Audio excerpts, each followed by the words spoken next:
Bonjour, dans cette vidéo, je vous parle d'un sujet qui me passionne, c'est celui du micro-learning.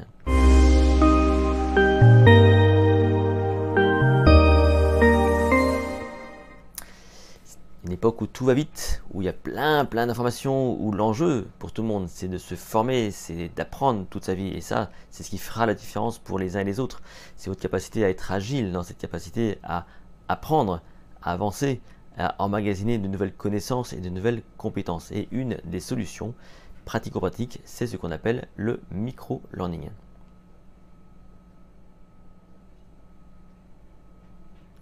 Le micro-learning, ça porte un autre nom, c'est le micro-apprentissage. C'est l'art et la manière de vous proposer différents formats relativement courts, idéalement qui vont de 30 secondes à 15 minutes, idéalement, allez, 3-4 minutes.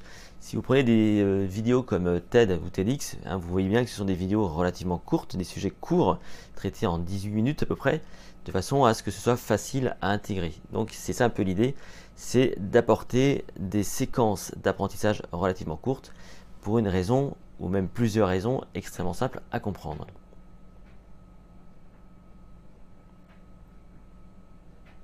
Ces raisons sont liées à la motivation face à l'effort.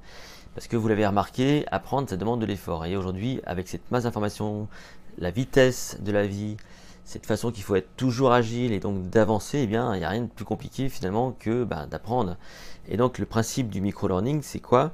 C'est de proposer des efforts brefs, sous forme de petites unités, donc des petites unités sous forme d'épisodes, des petites vidéos, tout simplement, qui soient bien construites, bien séquencées, de façon à ce que vous n'ayez pas le temps donc de vous ennuyer. Par exemple, moi, mes vidéos de formation, j'aime bien les construire avec 3 temps, où je vais aborder un contexte, une explication, etc. Mais tout ça sur un format relativement court, parce que je sais qu'à ce moment-là, eh bien, les gens vont être capables de suivre, ça va donner du rythme. C'est aussi pour ça que ces vidéos que vous suivez sur YouTube sont relativement courtes, tout simplement parce que j'estime que si je vous donne trop d'informations, eh bien à un moment donné, il y aura une saturation de votre mémoire de travail et que la plupart d'entre vous, vous consultez ces vidéos sur votre mobile, dans les transports ou dans des endroits, on va dire, où vous n'êtes pas apte à prendre des notes et c'est pas du tout votre, on va dire, votre projet de prendre des notes ou quoi que ce soit. Donc il faut pouvoir vous faire passer des idées de façon relativement simple, de façon rapide, avec une méthodologie, on va dire un processus itératif, donc répété, pour que vous ayez vous aussi ensuite des automatismes face à des séquences de micro-learning, de micro-apprentissage. Donc ça peut être par exemple, je sais pas moi, une vidéo au départ, avec un quiz après, avec quelque chose qui vous permet donc être aussi dans le participatif, parce que c'est aussi important dans le micro-learning d'intégrer à un moment donné une sorte d'interaction avec la personne qui est donc face à vous, notamment lorsqu'on est en distanciel, parce que souvent le micro-learning, ça c'est lié à l'apprentissage en ligne et à distance.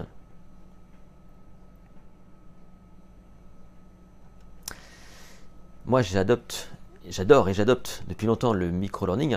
Si je reprends cette notion là, ces fiches là que je vous montre depuis longtemps, que vous voyez passer sur les vidéos, eh bien ce sont des fiches typiques de micro-learning. C'est la culture générale express pour pouvoir vous permettre d'intégrer des notions sans trop vous prendre la tête, avec toujours une interactivité. C'est toujours le même process. Donc si un jour vous vous intéressez au MemoCamp, vous verrez, il y a donc tout un process qui est donc le même, qui est donc d'écouter l'audio, de lire la carte en même temps, de vous auto-évaluer, puis de répondre aux questions-réponses, parce que ça va vous prendre 5 minutes, un grand maximum. Et donc là, on est face à ce qu'on appelle le micro-learning. Non seulement ça vous engage, ça vous permet d'intégrer des notions de culture générale, mais en plus, ça va vous permettre donc d'exercer cette capacité à apprendre. Donc, le micro-learning, c'est quelque chose de moderne, c'est quelque chose qui répond à la tendance actuelle, c'est plutôt quelque chose qui répond aussi à l'apprenti mobile, c'est-à-dire que quelqu'un qui est en mouvement tout le temps, parce qu'on est à l'hôtel, parce qu'on est en déplacement, parce qu'on a notre mobile sous la main, et donc c'est en ça que effectivement ça va être plutôt intéressant et plutôt positif, donc de toujours avoir cette truc. Donc moi sur le MemoCamp par exemple, il y a des emails qui arrivent régulièrement avec pourquoi pas un petit mot, le mot du jour, où je vous explique c'est quoi l'origine du mot, et ça vous prend quelques secondes pour le traiter. Donc c'est efficace parce que ça respecte, on va dire, la rythmique de l'apprentissage, plutôt que d'emmagasiner plein d'informations d'un coup qui risquent de saturer votre mémoire de travail, eh bien vous allez y aller par petites touches, par petits épisodes, et construire comme ça votre apprentissage. Si vous-même vous êtes formateur, eh bien respectez ça, hein, cette notion de micro-learning. Vous verrez que ce sera toujours plus facile pour faire passer des idées. Si cette vidéo vous a plu, n'hésitez pas à la liker, à la partager. Vous pouvez donc vous abonner à cette chaîne, hein, évidemment. Me retrouver sur mon site https://les-secrets.com. Quant à nous, eh bien, on se retrouve très prochainement à travers une autre vidéo.